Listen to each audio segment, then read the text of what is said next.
Alrighty, welcome to the Excitable Soul Podcast, everybody. Here we're interested in all things purpose. We want to know where and how people find meaning and connection in their lives. In every episode, we will be hearing the real life stories of how people have uncovered, understood, and unleashed their own unique sense of purpose. Our hope is that we can all learn from the journeys of our guests so that we can all better find a sense of purpose in our own lives. I'm host James Glover, performance coach and purpose nerd. I'm incredibly excited to be exploring these stories with you. So let's get going, shall we? Hello, everybody. Today we have Hannah Dunn with us. Hannah is the driving force behind a mission to create lasting change in how we understand and talk about the mind.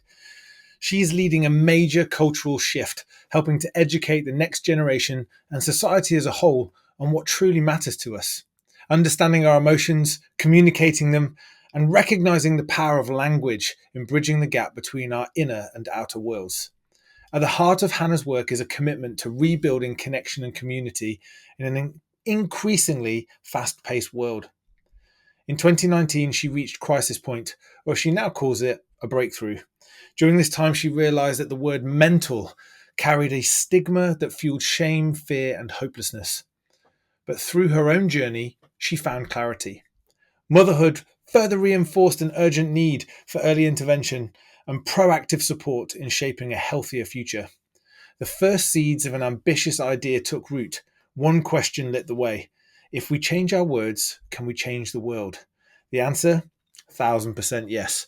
And from that, Mind Wellbeing was born.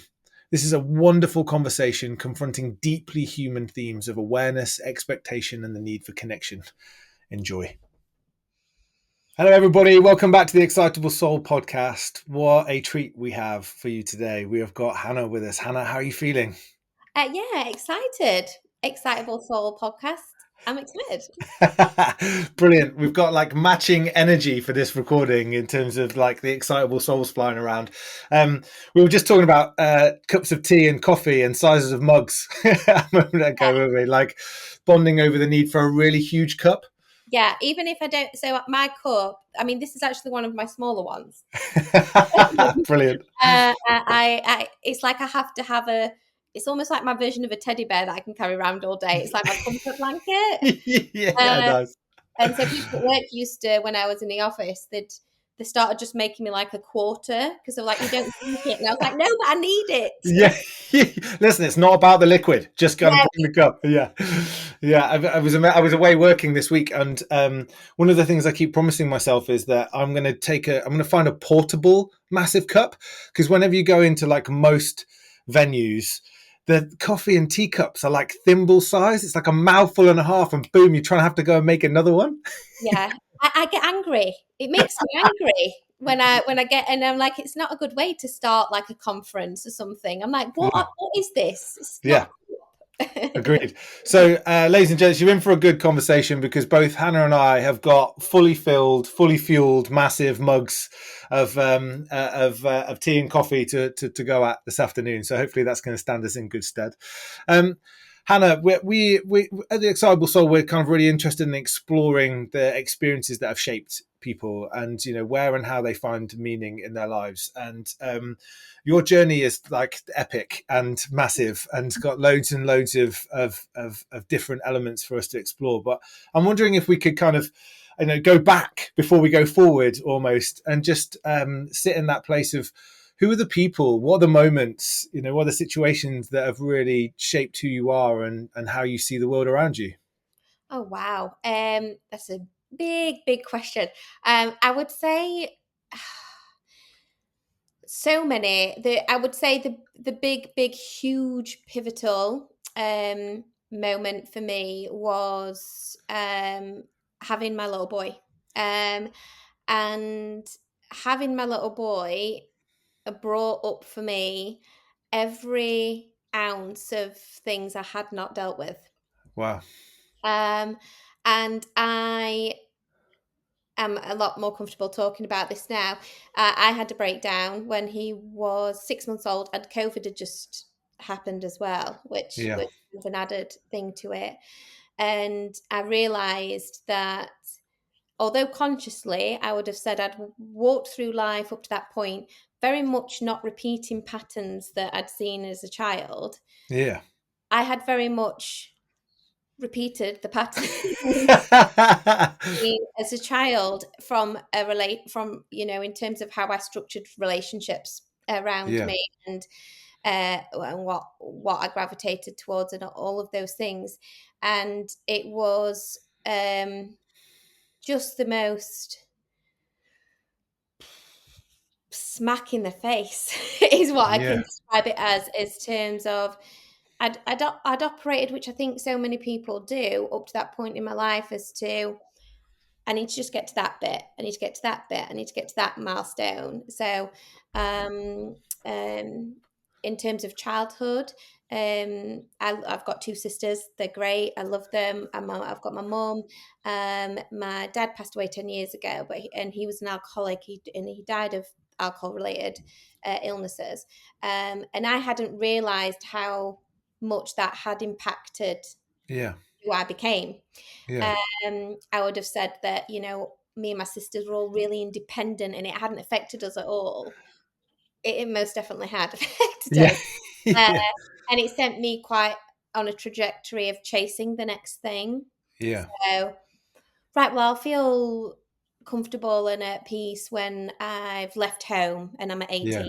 and I've done that. And then I'll feel it when I've ticked that box, and when I've ticked that box, and when I've ticked that box. Yeah. And so I'd say the pivotal experience that shaped who I am today is having my little boy and the unfolding of my life Yeah. that created. Um, and then since then, it's been, I would say I've found everyone, because I think once you have such a realization of how you've led your life in a way you wouldn't now, Yeah. you see so much in other people. Yeah. And it sent me on a journey of coaching, learning about childhood trauma, working in schools, all of these things. And everyone who I've met on that journey has provided me with some kind of inspiration or reflection, or so yeah, it's been I think I've just rambled, but yeah. Ha! I mean, like, wow, what a way to kind of dive into the conversation. You answered, big question with big answers in terms of those kind of experiences. But what's really kind of landing really strongly with me is this sense of this one moment and this birth of your son, how it started to build a level of awareness to a whole bunch of things that really you hadn't been paying attention to. Yeah. And that actually, when I listened to you talking back about the loss of your father, or actually the kind of desire to move from one kind of short-term goal to the next short-term goal, the things that you're talking about is like, oh wow, I'm seeing some stuff that I never really saw before, and because I didn't see it, I didn't really understand the impact that it was having, and now all of a sudden I'm getting all of that information all of the time, and it's a little overwhelming, I've got to be honest. 100%. It was like it happened. It was like it all came at once. Yeah. And yeah, it was.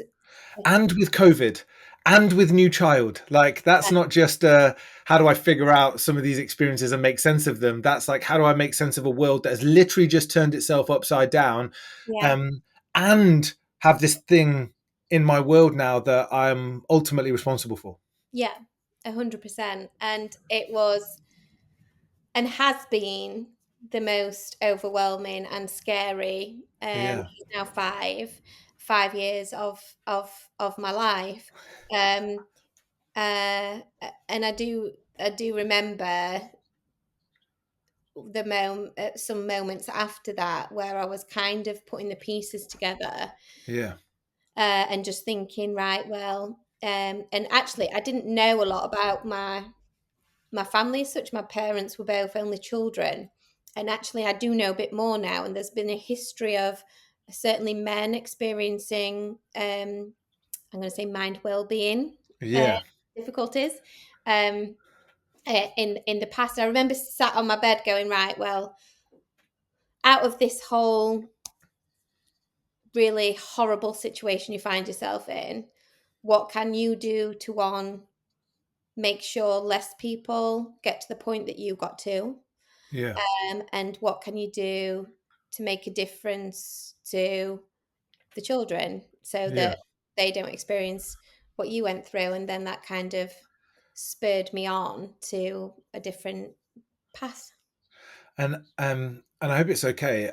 I'm really keen for us to kind of be able to spend some time exploring how that path grew in front of you from that moment, but Yeah. almost just kind of staying in the realizations that were kind of forming for you. You talked about, I didn't know much about my family, I do now. Like, what were some of the key questions that arose for you in that moment of breakdown? Because I'm imagining, and I'm kind of putting myself in the position of, I don't know, being driving in a car and listening to the conversation and going, wow, that feels like just such a momentous occasion where this all kind of came together and ended up in you kind of feeling all of the things that you were feeling.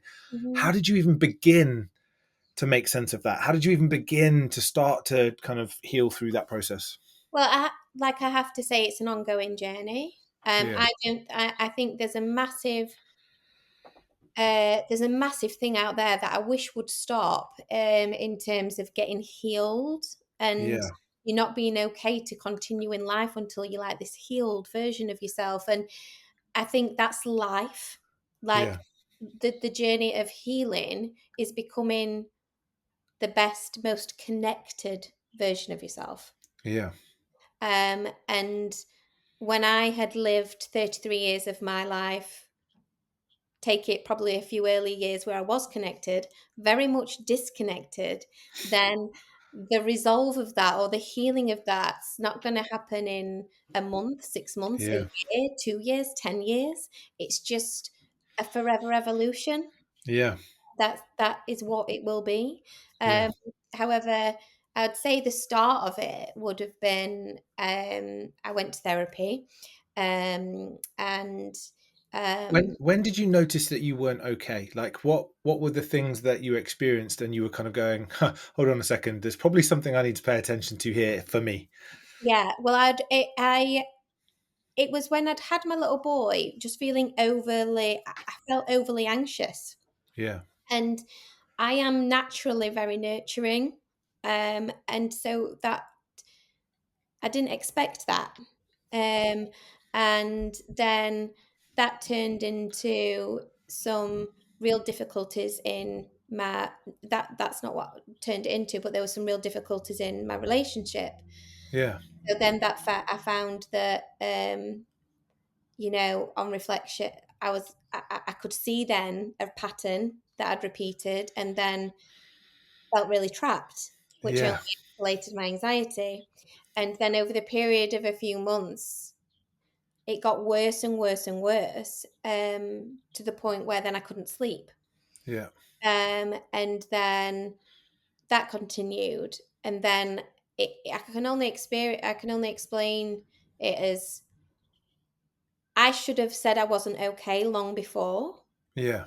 but I'd spent my whole life saying I was okay when I probably wasn't. Um, Yeah. I wasn't about to do that when I was in the most vulnerable position I'd ever been in. Yeah. And that it was just a build over time of a load of feelings and emotions I'd not felt and dealt with, Yeah. which kind of crescendoed.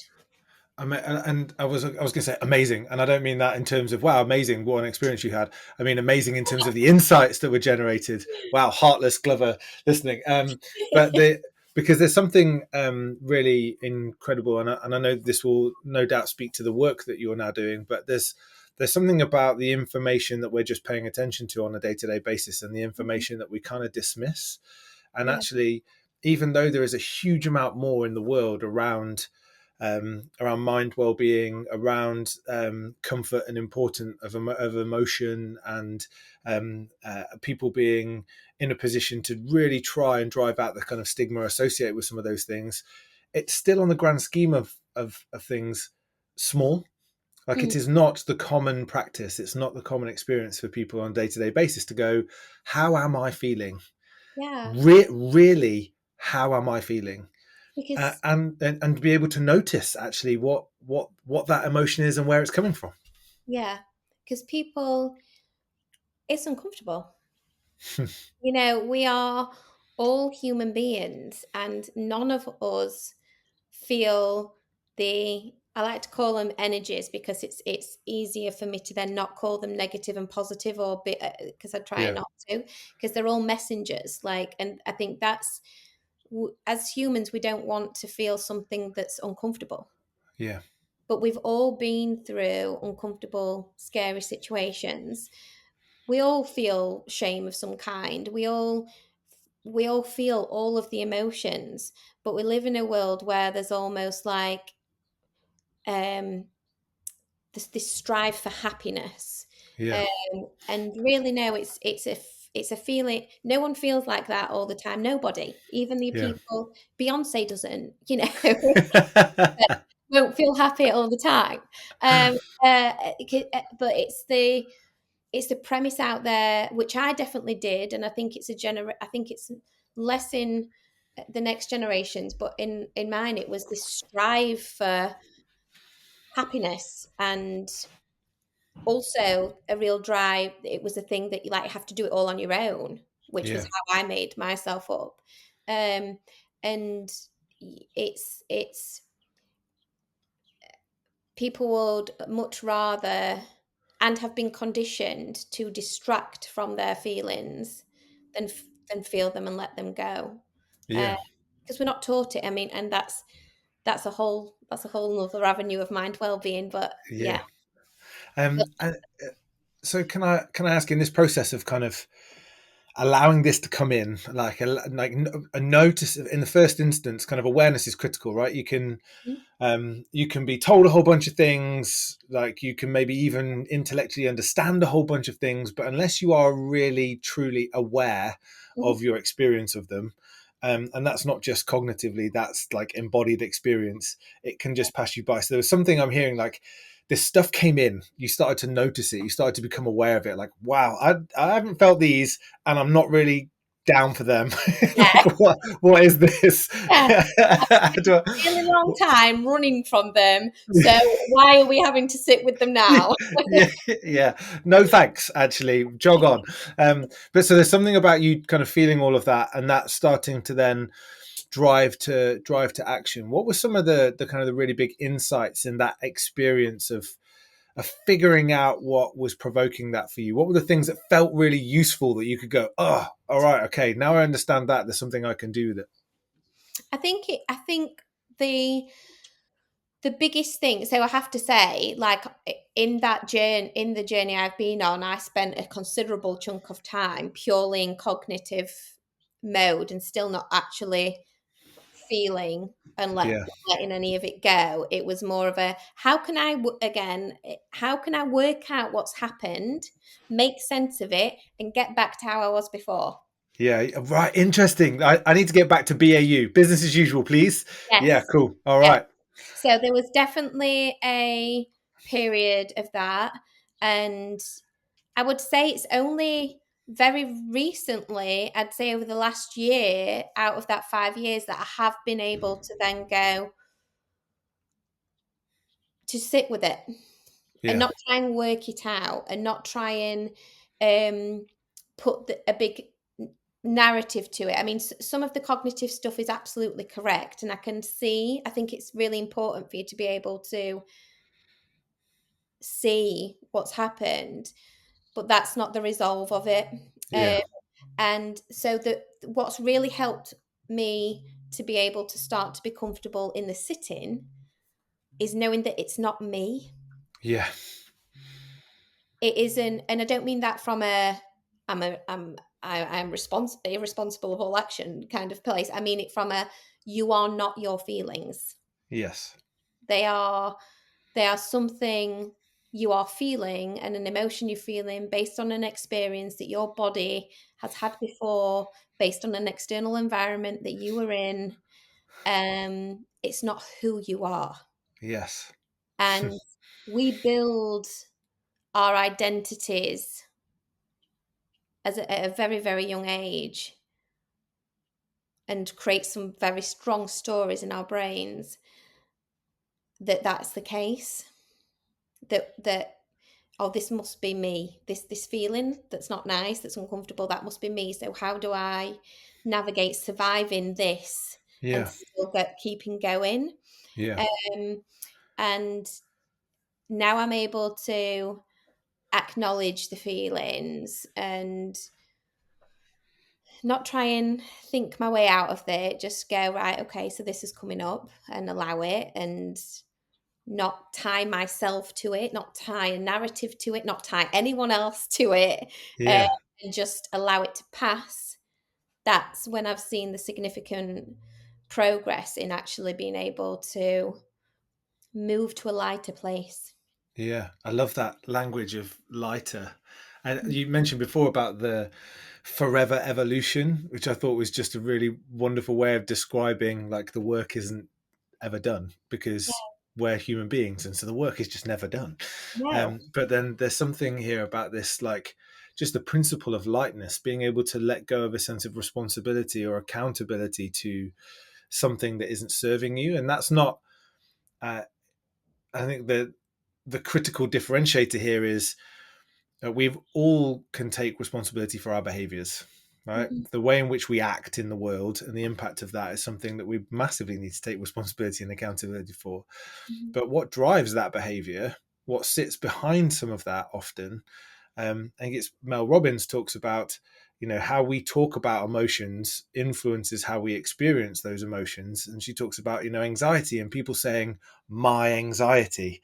And Yeah. she's like, that's one of the worst things you can do, because all of a sudden, to your point, it connects your sense of identity and self Yeah. with this felt experience. When in actual fact, she's just saying, you feel anxious. I Mm-hmm. am feeling anxious. I am not anxious. Yeah. I'm feeling anxious. And Yeah. that doesn't take away from the experience you're having. The experience can be as significant as it was before, but it's just not who you are. It's something that you are going through in that moment. And all of a sudden, you have agency in that, don't you? Like, oh, cool. All right. Well, if that isn't me, then maybe on the other side of this, that is me. What's that bit like? And how do I feel that more? And all of a sudden, like things just become different, don't they, in terms of what's possible? And that's, I mean, you've just like literally done 5 minutes of my initial training workshop for adults.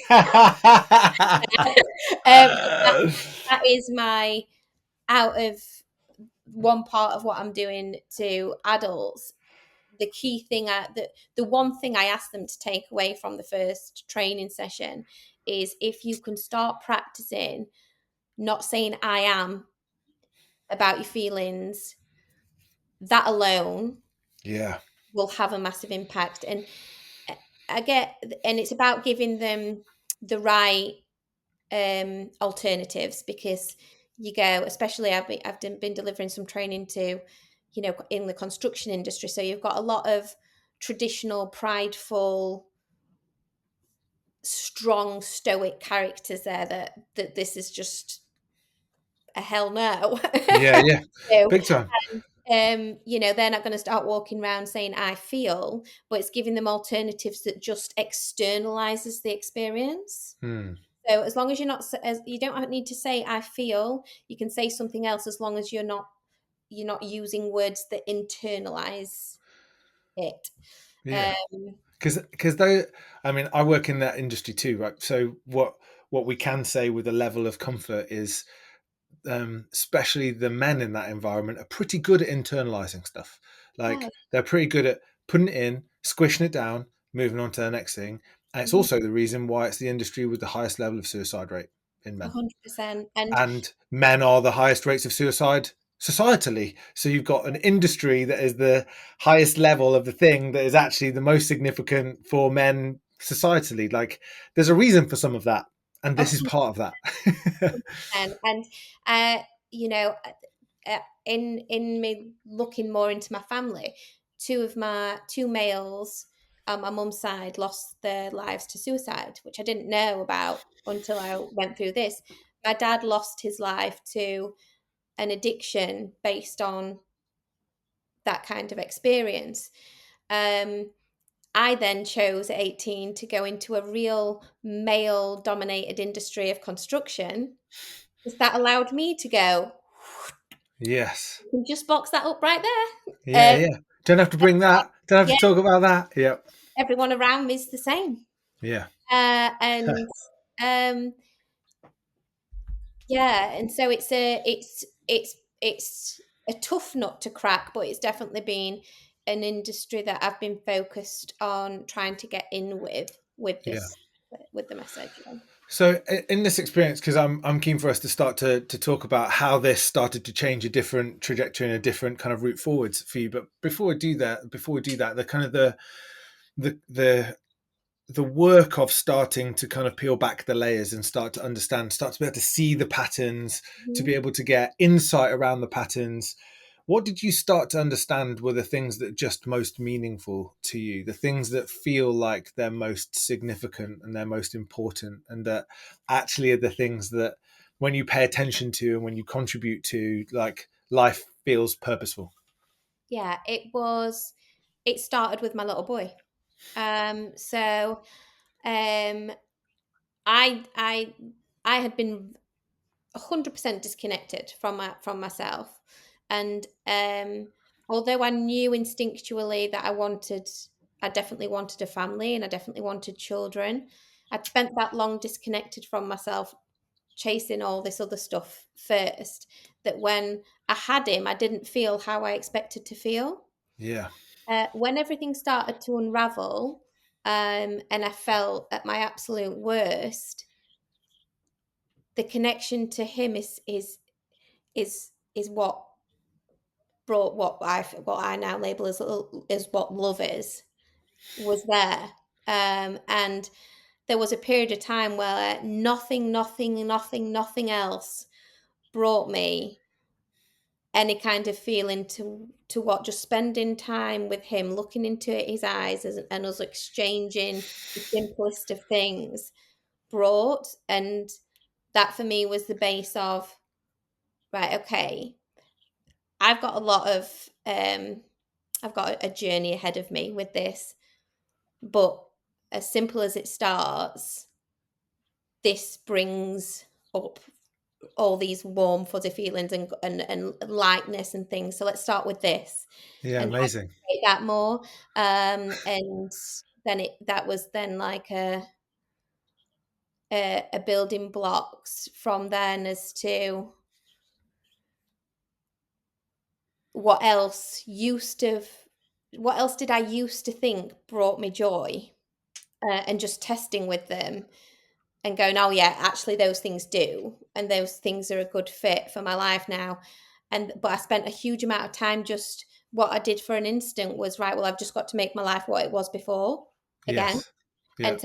And I did that initially, and then was like, well, no, none of this makes me happy anymore, none of this is important, none of this is meaningful.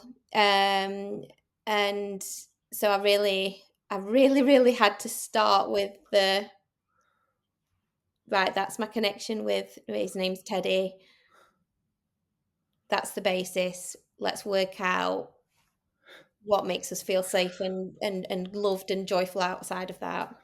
That's just, there's something soulfully simple about what you just described there, in this Mm. kind of moment of, like, pain and moment of kind of unraveling. Actually, the connection that you felt were this kind of sense of love, Mm. actually just being the foundation. Like, I'm looking into the eyes of this little creature and I feel some stuff, and this is the stuff I want to feel. Yeah, And then you kind of lifted your head up, like, this is the kind of the image that's in my mind, like, you lifted your head up and you're looking around and you're like, where else do I feel that kind of stuff? yeah, And you're like, right, well, actually, maybe it was a life that we used to have, let's do that. And then you're like, try, it's almost like trying on the clothes again, and now they don't fit. No, no, no, not that. No, not that either. Ooh, what about this? Yeah. And it's almost like you're kind of piecing things back together again, like from like the center out, and the center is just this feeling of love that is embodied by a connection that you have with another human being, and you've used that as a barometer, as a way to calibrate what are the other experiences and where do I feel stuff that's like that. It might not be the same, but is like that? Where do I feel stuff that's not like that? Then making some choices. No, not any more of that. Let's have some more of that. And actually really confronting what that does to your life in terms of the shape and the size and the experiences that sit within it. Yeah, 100%. And it's not been a painless or No. even Yeah. it's been a very difficult journey so far, especially because it meant the breakdown of my marriage initially. And you know, if I'd have done the 4 years that we've done um since then, with the knowledge I have now, that whole 4 years could have been different. Yeah. There's this insightfulness and like knowledge, and I feel like I am gaining a bit of wisdom along the way. It wasn't there Yeah. before, and I reacted in a way that my parts only knew how to react, because Yeah. that's how they'd helped me survive up to that point. So yeah, what I'm meaning with that is it like it wasn't it wasn't like a light bulb moment and then I've like made Yeah. Oh, or yeah. like like it's and I just want it to be make it clear that it's real, like it's hard, and Yeah. sometimes it's been devastating. And Yeah. because you're so adamant, you're trying to get back, like I say, for a period of time I was trying to get back to a place, so I was just kind of clawing at these ways of being that I'd been and trying to see what fit, and actually that wasn't the right way of doing it either. So it's then right, well, so it's difficult, but they go, that's why, for me, that's why people are so reluctant to do it, because of the uncomfortableness and stuff it does bring up. And also there's not everyone, I find, is putting up quite a facade. Yeah. And so you don't necessarily get the feeling that everyone's out there doing the same thing. Yeah. Yeah. I think there's a real paradox in like the human experience that you're describing here, which is, yeah, massively we don't like discomfort, and actually we kind of we seek the spaces that feel like ease, and especially when it comes to emotional territory, because that is some of the hardest and it's some of the most misunderstood, right? So there's just something deeply human in that, but there's also something deeply human in the fact that we are the most adaptable species on the planet. So there is almost nothing that we can't overcome. Yeah. Like that we can't get to the other side of. And that actually the kind of the paradox between those two things, or like collapsing the tension, is almost knowing that you can do it, you have got it in the locker, and the willingness just to take the first step. Yeah, 100%. And then I think the key thing outside of that is the one thing we fundamentally need, and especially to make change or to try and confront emotions and all those kinds of things, is a sense of safety and connection with others. Yeah. And fundamentally, I mean, this is why I'm so passionate about what I'm doing. That is what we're losing. And that's Yeah. why people are struggling so much. And that's why the statistics are only getting worse. And that's why there's so many people on medication for this kind of thing, because there's all this overload of information and sensory feeling and all these expectations and all this rush and all this busy. And alongside that, which, like you say, humans are adaptable, so we can cope and build and grow quite a lot. But Yeah. alongside that, the togetherness and the connection with each other is going like this. And that's why we can't. Yeah. That's why we Yes. can't. Well, it's a massive limiting factor, isn't it? Because we are a social species, Yeah. massively so. And I'm naturally a hopeful person. You don't have a kind of a podcast that's called The Excitable Soul and be like kind of pessimistic about the world around you. But I think there's one of the things that's a real opportunity, but also a real challenge around AI, for example, is that AI is a really easy way for people to interact with something else. And so there's a part of that which I think, wow, if nobody's talking and they feel like they can get something from AI in order to be able to help them get out of their own head, brilliant. Yeah. But it cannot and will never, I don't care how sophisticated it becomes, I don't care how great robots become, there is something about the magic of the soul of a human being that can't be replicated. Like, we are greater than the sum of our parts. We are not just flesh and bone and organ and synapses. There is something that is generated beyond all of those things that you cannot touch, that you cannot directly interact with unless it's in this embodied state. And when you put groups of people together in a really meaningful way, the things that they generate are greater than the sum of the parts. 100. That's such the most amazing way of putting it, and that's because I went through a time of being like, no AI, no, like going against everything we need to be bringing back in terms of like community and connection and things. But then I spun it and was like, well, what if this actually becomes an opportunity A to bring way in, yeah. this AI is going to save so much time with things? What if that means then people are freer to have more meaningful connections with each other, spend more time together? Yeah.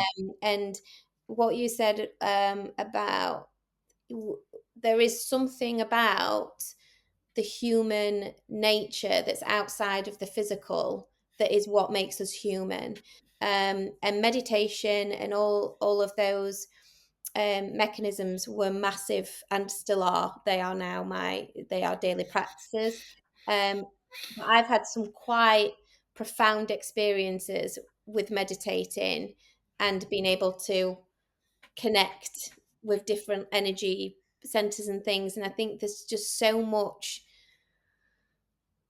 to be said about establishing that connection with yourself, albeit it can be a bit painful because your head's told you something else for such a long period of time. Yeah, I think it's Jamie Peacock who's the captain or the former captain of the English rugby league team, Great British rugby league team. Heard him talk about choose your pain, and he's like, it's kind of the short-term pain, long-term gain kind of old philosophy that he describes. But ultimately, he's like, every day you're making choices. Like, so when you were talking, when I was saying before about you've kind of seen and experienced this connection that then became the barometer of the other connections you've got in your life, and you were making choices. That's easy for people to hear. You are making choices, but in the choices comes the pain, because actually some of those choices confront the history and the comfort of the past, and this kind of, let's create the BAU, let's create the business as usual where we were before. And so it's in the choices that creates the friction. And he talks about if you make the easy choice consistently, all you're doing is pushing down the road the pain. And when the pain comes, because it will, it's going to be huge. Whereas actually, if you make a smaller, more difficult decision, he's like, that's whether or not, you have another beer. He's not saying no beer, but just another beer, or whether or not you choose to wait another day to reach out to a friend, or, any of a million examples that we could give of the choices that we're making every single day. If you make the more difficult one more often, actually the pain isn't coming. It's not being stored up. It's not being, so choose your pain. Go, if you have a smaller amount of pain now, you're offsetting any kind of long-term pain. But if you go easy all the time, all that happens is you're just storing up a whooping. That is what I want to do for people, because that's all I did. I kicked my can. Yeah. And then and thought that once I was like married, got the house, have a baby, then it'll all be okay, when actually that's the most difficult. And so many people do go through like ticking off, Yeah. the expectation list. And it's something I will forever deal with, is the guilt associated to that, because you go, I thought I was bringing another little excitable soul into the world at the time when I'd created a world around him that was going to be great, and I hadn't, internally in myself. And I thank him every day for turning that light on in me. Yeah, amazing. But I'll always have a sense of guilt in that I wasn't as prepared as I thought I was. Yeah. If that You makes know sense. what's really wonderful, Hannah, is that you were exactly who you needed to be at the point in time that you were in that place. Mm. And that actually, could you have had this journey and become this person without all of that? And the kind of the gift that you're giving him is also the gift that he's given you. Mm. Yeah, And like, you wouldn't have that for each other if you had arrived there in a different way at a different point in time. And so there's just something really magical and kind in being able to acknowledge that. Like, you probably shouldn't have arrived there in any other way, because look at where you're at now. yeah, um, and so let's talk about the kind of the work that you've been doing since all of this, and like how those kind of collective choices have stacked up to an entirely different mission in your life. yeah. So my initial stack, which wasn't right, was right. Well, I need to just business as usual. So I went back to my old place of work, my old job, my old everything, as a bit of an escape, and that very, very much did not fit anymore. And so at this point, I was going through therapy to understand and begin to feel safe enough to feel things, which predominantly is what it does for people. And I realized a lot about childhood experiences and things, and it made me curious about it. And through I picked up on a pattern that throughout my life I'd always talked about the fact I wanted to teach, but I couldn't because I needed to earn this amount of money, or I needed to buy this house, or I needed to do this, or I wish I could do this, but da, da, da, da, da. And I'd picked up on a few times where I'd said this, and I was like, well, I do want different for me and for Teddy now, so I'm going to have to learn now. So I started volunteering at a school, um, which is in Doncaster, in a real challenging community, and I went through my Thrive training, which is all around helping children who have had trauma fill in their developmental gaps, Yeah. and get them back online of not being stuck in fear. And the training's great, and I'm still a big advocate for it, and I'm still a practitioner now.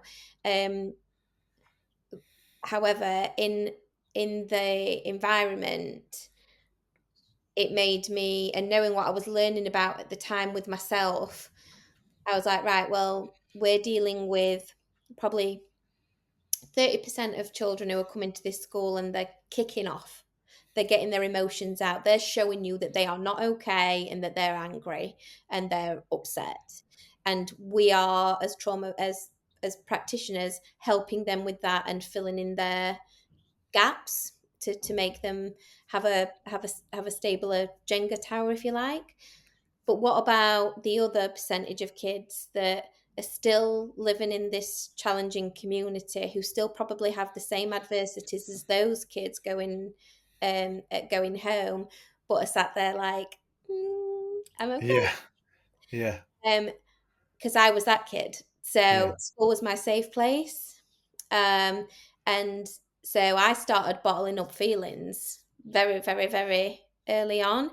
And so I was like, well, what about those kids. And as I started learning all this stuff, when I was learning about myself and then retraining, I was just really angry. I was like, why do I know more about the Tudors, the Egyptians, and how a plant's made up than I do about my own brain? You know, why did no one teach me about my nervous system and my brain as a kid? Like, why isn't this just taught? And that's kind of where the passion sparked for me, as to something has to change. And so I carried on at that school for a couple of years, and whilst I was there, I did my child trauma stuff. Outside of that, I was studying coaching, and I did my coaching qualifications. I did NLP, and in the midst of all that, I stayed very, very stuck in, because there was a period of time where I was in victim mentality for sure. And I was like, right, there was, I went through a good year of being like, well, all of this stuff's happened to me, and that's why I'm here, where I am. And we had to work through that phase. But whilst I was there, I was labeling myself as having mental health issues, and my mental health was wrong, and I was broken, and I was like, why do I started to think, it was whilst I was doing my NLP and the importance of language, and I was like, right, well, why in this crisis that we find ourselves universally on this topic, when we know how important the use of language and things is, are we using a word like mental? Because and why are we throwing millions and billions of pounds around breaking a stigma around one word? Why don't we just change the word?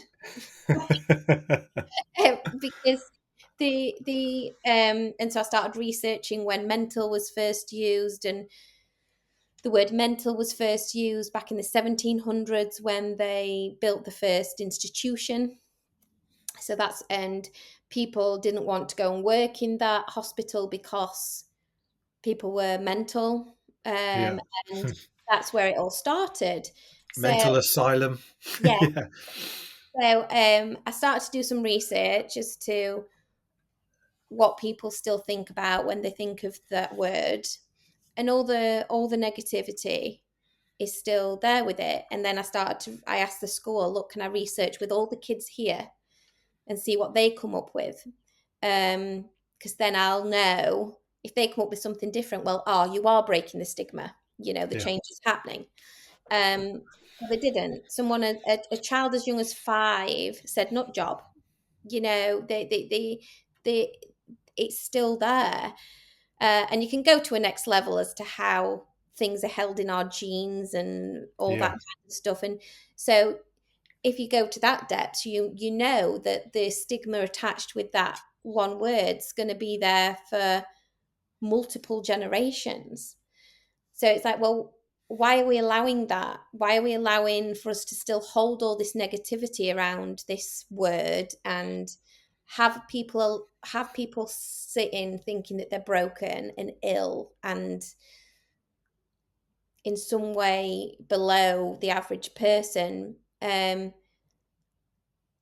when we could just change the perspectives of how we look and feel about it? And so I started then researching what the word mind means to people. And it was pivotal for me. As soon as I started to think about my mind, I flipped. And I would say it was a 180. I wouldn't say, oh my gosh, overnight. I was like, great. I would say, but it definitely got me on a big spin of the degrees that I needed to be.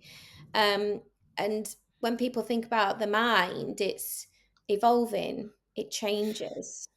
The words that come up in the research are curious, wonder, noticing, imagination, creativity. And when these words started coming up, I was like, well, hang on a minute. All these words are words that if we could bottle up them qualities in our kids and make sure that they have them exponentially for life, we absolutely would. Yeah. All of these words and these things, when we do go soul searching a little bit as adults, they're the things we're told we need to tap into more. When you go to therapy, therapy teaches you to wonder, notice, and be curious about your feelings, to be able to start to process them. So I was like, it's just it. I was like, this is a no-brainer. No pun intended. It's a no-brainer. You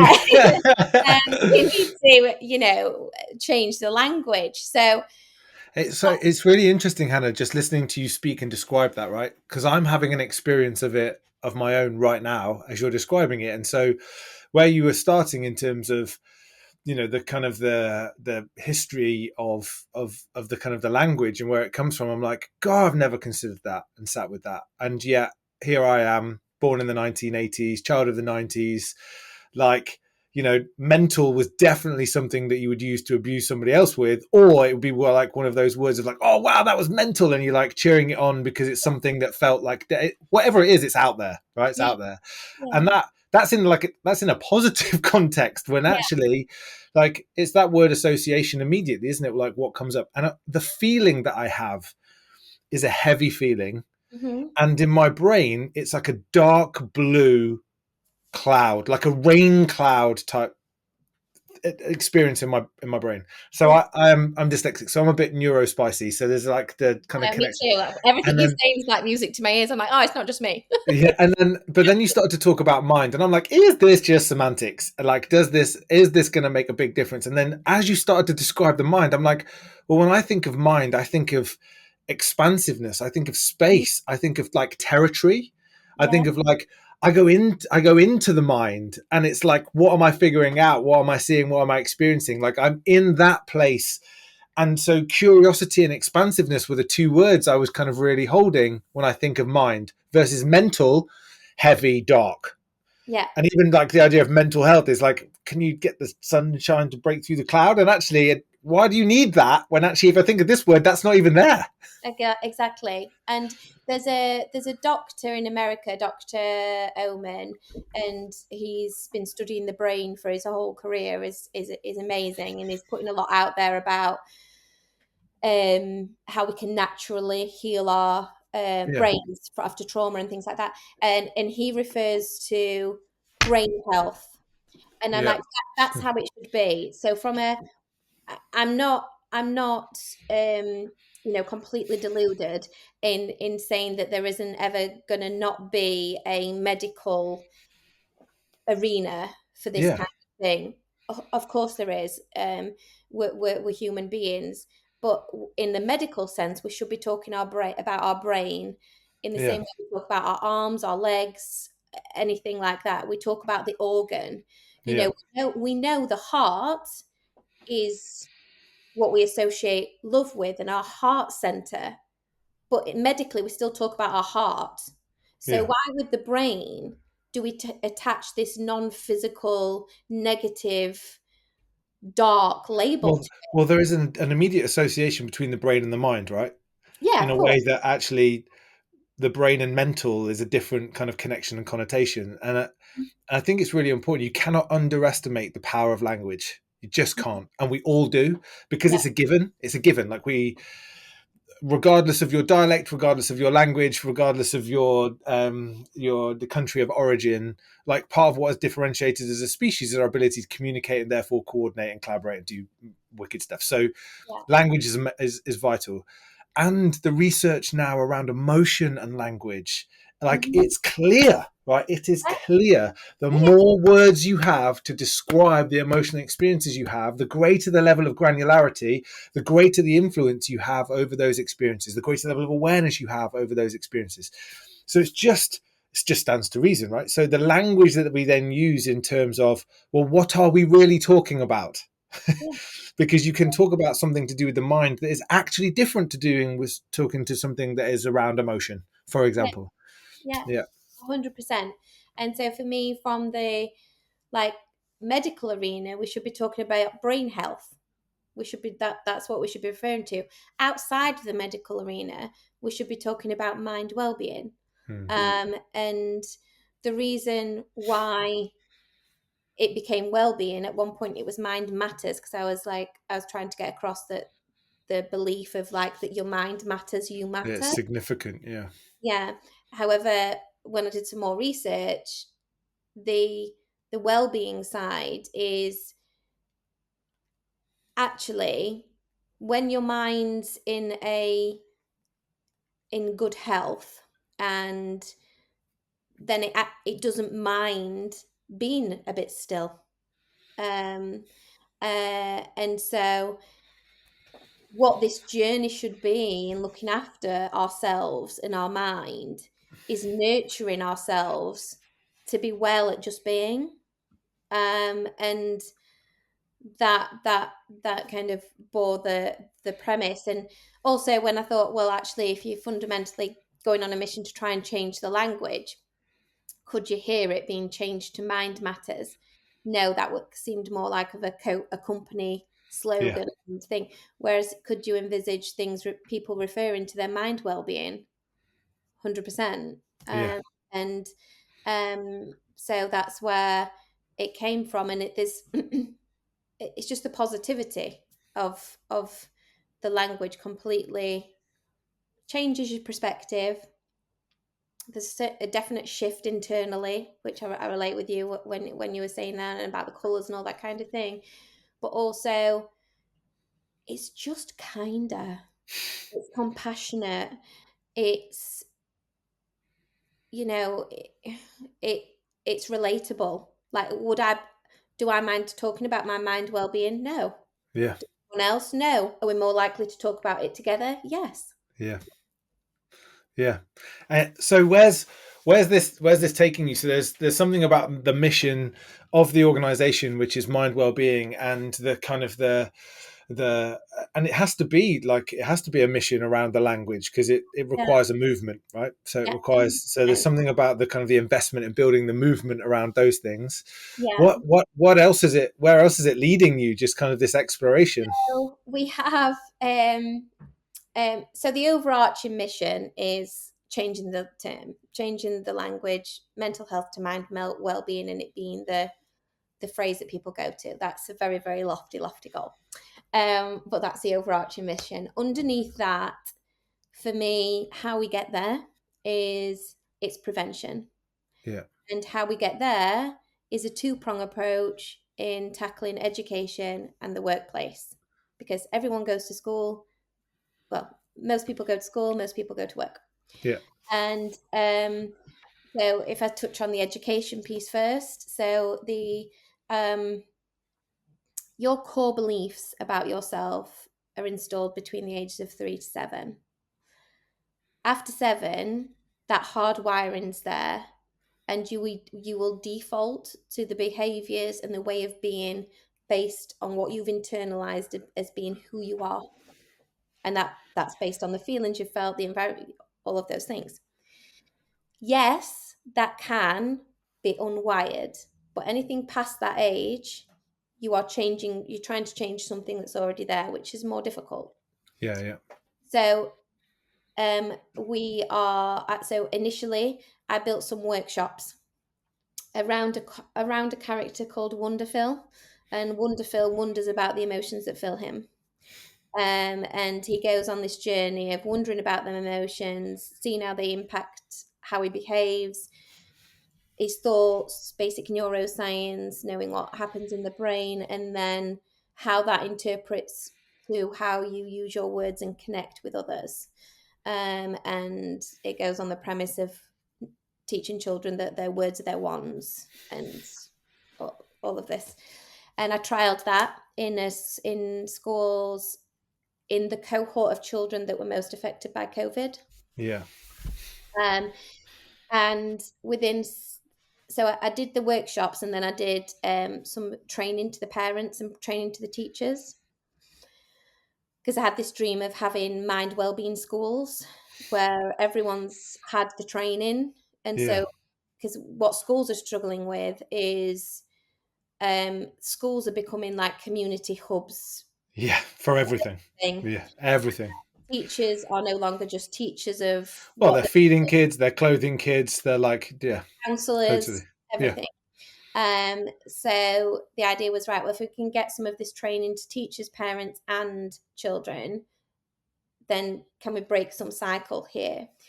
And just in them workshops, so it not even being like embedded into day to day, but just in the workshops. And then they had 2 daily practices. So in the mornings they did a connecting affirmation, which is a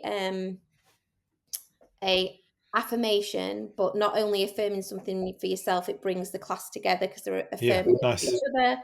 Yeah. Use touch, sound, and sight, all of these things to try and bed it in.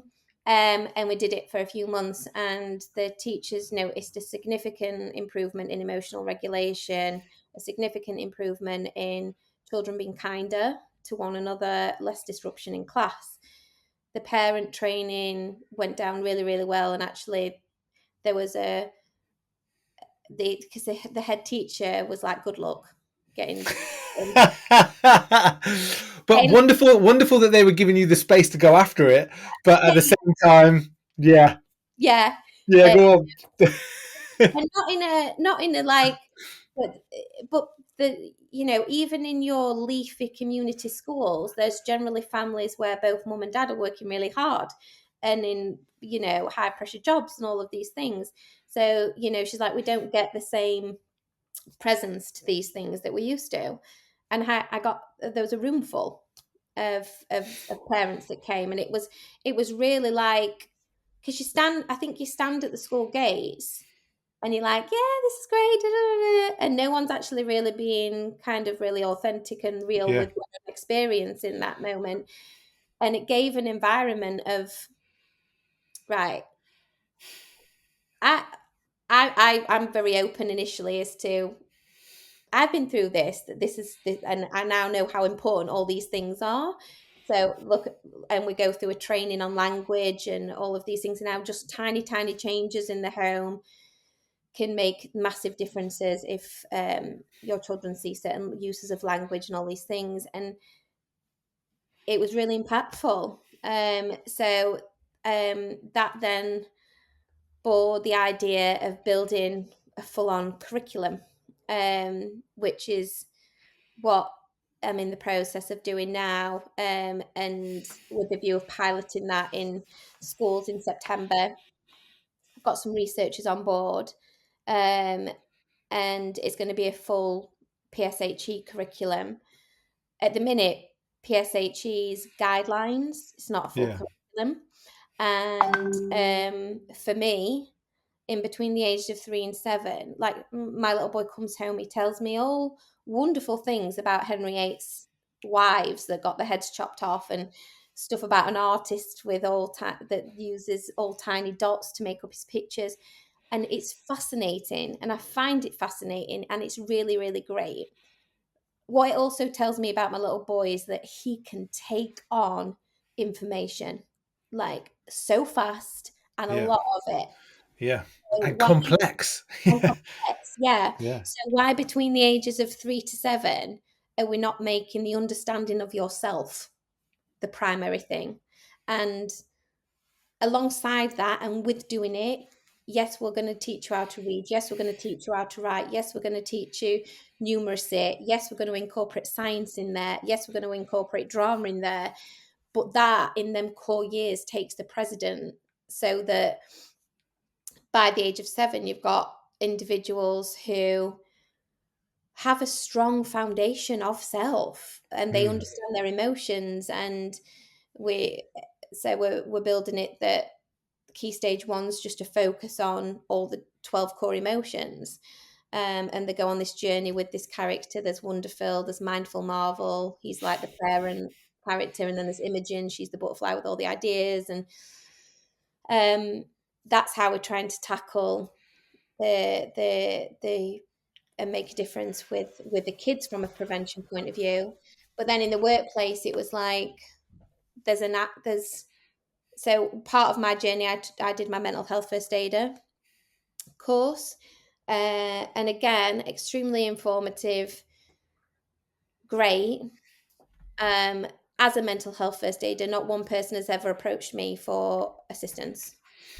And I do think there is a stigma of, do I really want to go and speak to the mental health first aider? You know, and again, first aid, you're putting a bandage on I something. was going to say I'm really fortunate to work in a couple of environments where those people are really accessed, Yeah, but that's they would tell you that yeah, like that kind of that labeling isn't actually great. isn't necessarily helpful given the interactions that they're having and the significance of some of what is playing out. Exactly. And I think there's definitely a place for them, and Mm. and I think they are needed. But I think there's also a place for, I call them mind wellbeing champions, and they are given training around all the kind of coaching modalities, and so it's a combination of a holistic approach, coaching modalities and NLP and neuroscience in just promoting well-being within the workplace, and trying to give adults the same knowledge as the children in a more comprehensive way. And I think there's so many adults out there that are trying to do that on their own in their spare time, and struggling doing it on their own in the spare time because no one has a lot of spare time. And I think there's so much going into, I think workplaces are a lot better now at the well-being side of things. I do think a lot of them go, oh, that course looks great and that ticks that box, rather than actually knowing what their workforce needs. So I built a 6-module program for mind wellbeing champions, which I'm now trialing in some different workplaces to have another arena. And so the idea is, over time, each of these things build to create a much more positive approach and methodology in Yeah. dealing with it.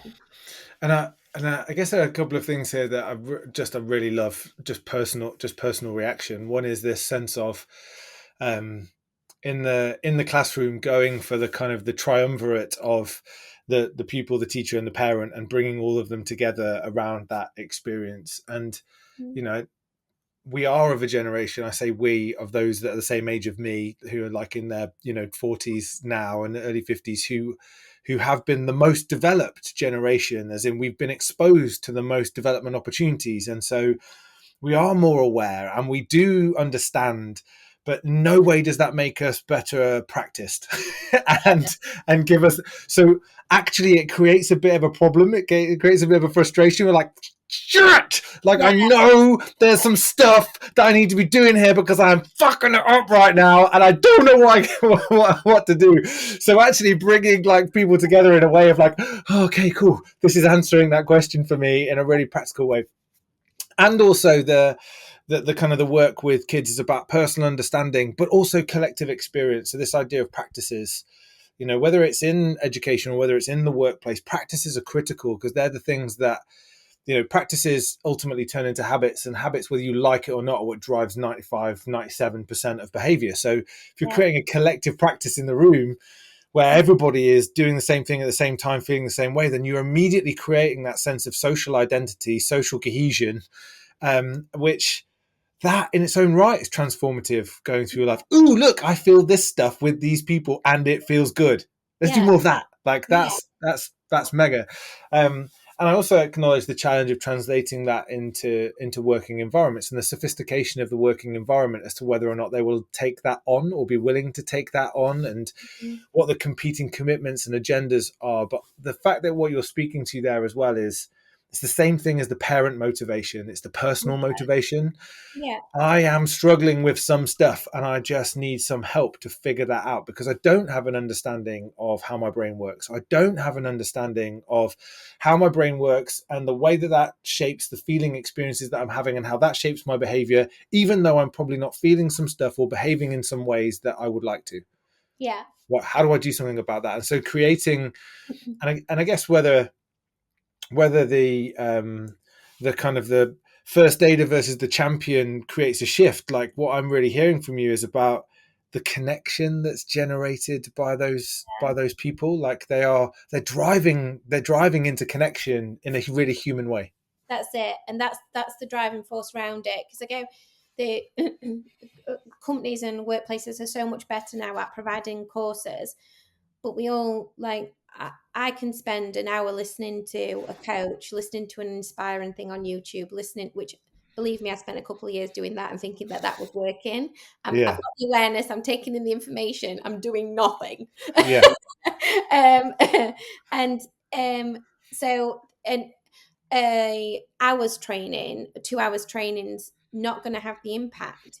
Like, I think the mental health first aider training is like 2 full days to become a first aider. And that's a real condensed training, which it's an intense 2 days for anyone who takes it on. Whereas I go, right, well, if you're asking workplaces to commit to having some champions and they do 7 hours training across a year, so the training sessions are very much, I'm trying to make them so they're like 90 days apart. And so that we can build habits in those 90 days apart, and they're doing it with people, and then they're hopefully spreading it to their teams. Well, it feels like the principal difference there, Hannah, is it goes back to the word that you used almost at the beginning of this conversation, which is the forever evolution. Like, this isn't something that goes away in organizations, because organizations are groups of people. And so as long as people need this, organizations are going to need this. So, you know, the kind of the training exposure over a year is the beginning of the journey for those individuals that ultimately continues for as long as they want to hold that role in their life, because they're going to continue. Like, it's the same. I've been a coach qualified since 2013, and I still have supervision every month because, man, I'm coming across stuff that I've never come across before, or I'm going into areas that I just need to learn more, or the world has changed around me, and how do I apply that to the craft that I feel is central to the value I create in the world. So there's something, again, that's the shift that you're creating here, which is, it's not a one and done thing, it's a forever evolution. It is, and that's something I'm having to manage personally all the time, because I go, as we touched on before, I think we'll pressed record, I have been on a reflection point of, this is a massive project, and this is a lifetime, this is a forever evolution. So we take one step at a time, and making sure I take care of myself whilst I'm doing it. And so there's that approach, but then there is also a very married up urgency about it. Yeah. Because you go, I went to a conference before Christmas, well, to the back end of last year, and it was all about the what's next. And a speaker there said, right, well, by the time your children leave school, I live in Doncaster, 40% of the jobs in Doncaster will be done by AI. And you're like, wow, that's huge. And the next week I went to a skills and education conference, and it was really, really refreshing that the future of education looks to be a lot more aligned with what my vision is, which was reassuring. But then there were members of the workplace community who were like, we don't even know what's this approach. We don't even know what you're talking about. And we see that you're going to create more disjointed individuals to our workplace. And it does create the urgency. Well, no, you need to change now, because otherwise, with how fast the world's moving around us, we're going to have a generation of adults who age really fast and become quite angry and resentful really fast, because the job market and the industrial industries are going to change really, really fast. Yeah. And unless we give them people a different perspective of looking at things and a toolkit to navigate how we can manage them changes and see them in a positive way, I think it could be awful. And I think the bit that sits with me, Hannah, is this sense of hope. Like creating the hopefulness, creating the optimism about what might be possible in the future, because like we don't know. All right. And we don't know. And so, if you go back to the previous part of our conversation, we don't like uncertainty because we don't like change, because those things kind of provoke fear, and there's going to be some pain associated with it. So choose your pain. Like let's figure out how we are and how we feel in this moment. Let's think about, to your point, being present in the kind of the environment. Where is my mind at the moment? I'm a bit of a fanboy of Tony Robbins, and there's definitely some judgment associated with that in some quarters. But I think he has an incredible ability to be able to translate really complex concepts in a way that's simple for people to understand. And he talks about focus. He's like, just think about the timeline of focus. Where do you focus today? Or are you focused in yesterday, or are you focused on tomorrow? Because if you focused on yesterday, it's probably not in a good way. It's probably because you didn't do something or something didn't happen, and therefore it creates a sense of anxiety or frustration or irritation. And if you're not focused on today, you're not focused on the past, you're probably focused on tomorrow. What do I need to get? What don't I have? And in both of those cases, they just create deficit. So how do we focus in on today and where we are today? Like, what might that mean for our kind of health and readiness to be able to deal with whatever comes? Because guess what? We will be able to adapt to it. Yeah, 100%. And I think that's it. I think it's the getting that across, like that we can change and we can adapt. And that's certainly come across in some of the workshops that I did in January to guys who you'd think were very much of the frame of mind that no, he's set in his ways, or that kind of thing. And they were like, oh no, one particular man, it'll stick with me for life. I started talking, and he crossed his arms, he rolled his eyes. And you were like, right, well, you've checked out. Yeah. And then by the end, he was the one who came over when everyone had gone, could I have some information off your slides? And actually, you've made me understand my wife and my teenage daughter loads better. I feel like I can see things from a different perspective. And you go, the people can, we can change our minds till the day we die, albeit it might be more difficult as we get older. We can, but we need the awareness that we can, an understanding of how this works a little bit, and then the support network as that other people are doing the same and are willing to be open about it. And I think that's the bit. I think in silos, people are trying. People are trying to do the work, trying to, but like I don't want to talk about the fact I wasn't doing it before, so I'm not going to talk about it. Whereas if we're kind of a bit more all on the journey together, it makes it easier and more fun. Yeah, big time. And I think that's probably the perfect place for us to pause our conversation, Hannah. I just like massive thank you for being with us today, and for all of those listening, those that want to be involved in the movement, those that want to kind of understand and learn more. All links will be in the show notes. But are you also across all the socials, Hannah? I am, yeah. So I'm on Instagram at Mind Wellbeing CIC, LinkedIn Hannah Dunn at Mind Wellbeing CIC, and Facebook. Yeah, so amazing, brilliant. So let's get on the mission, team. Let's change the language around this. Thank you very much, Hannah. Thank you so much. Thank you for taking the time to listen to the Excitable Soul Podcast. We appreciate your support and would love you to subscribe, rate, review, and recommend if you can. It makes a massive difference. Equally, if you're interested in uncovering, understanding and unleashing your unique sense of purpose or that of your teams, come and explore our purpose immersion programs at theexcitablesoul.com. We look forward to hearing from you there or being with you on our next episode. Have an incredible day.